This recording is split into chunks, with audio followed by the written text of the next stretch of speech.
question for you today. How do you process pain? Well, I used to take one of two routes when it came to processing my pain. First one was ignore it, because that helps in any situation, right?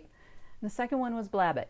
And yes, I'm using the word blab because at that moment in time, I talked indiscriminately about whatever the issue was. Please don't confuse babbling with honesty. Can you relate to either of those ways of handling pain, or do you have another go-to method?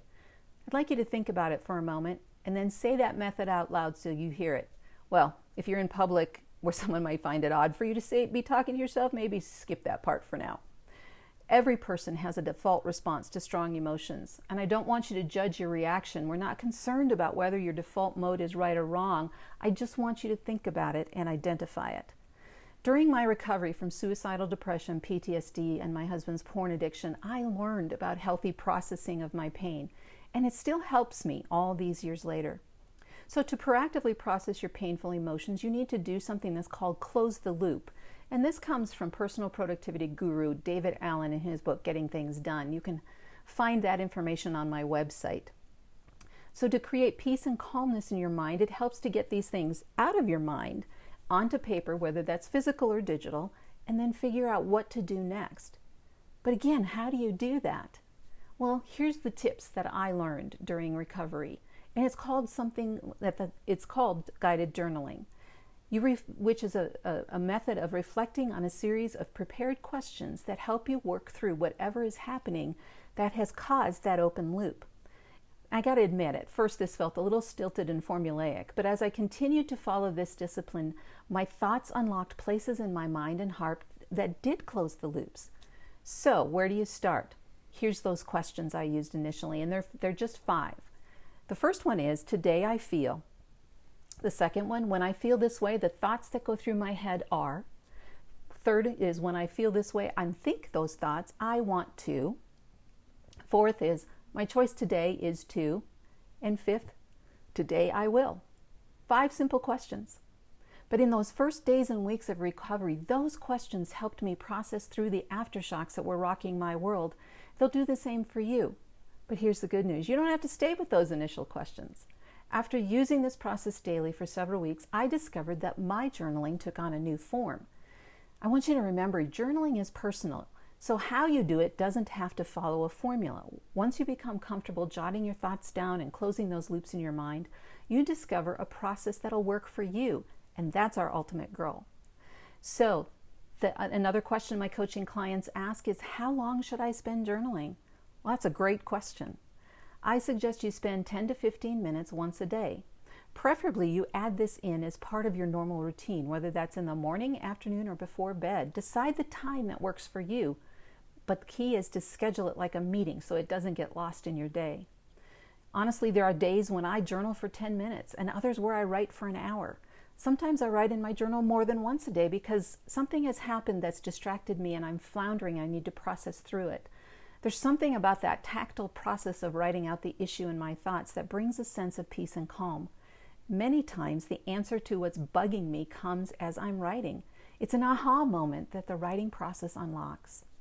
Another question I get is, what should you include in your journal? Anything you want. This is your journal, so use it as you wish. Do you need to sketch out an issue? Then do so. No one's going to grade you or hang your artwork on the fridge for everybody to see. Do you need to include a snippet, a note card, an email, or a text message that you've got to process through? Go for it. Whatever you need to do to process through the open loop is appropriate. The key here is to do what you need to do to help you close the loop on whatever is distracting you to help you heal. The fourth question I often get is, so what are the real benefits of journaling?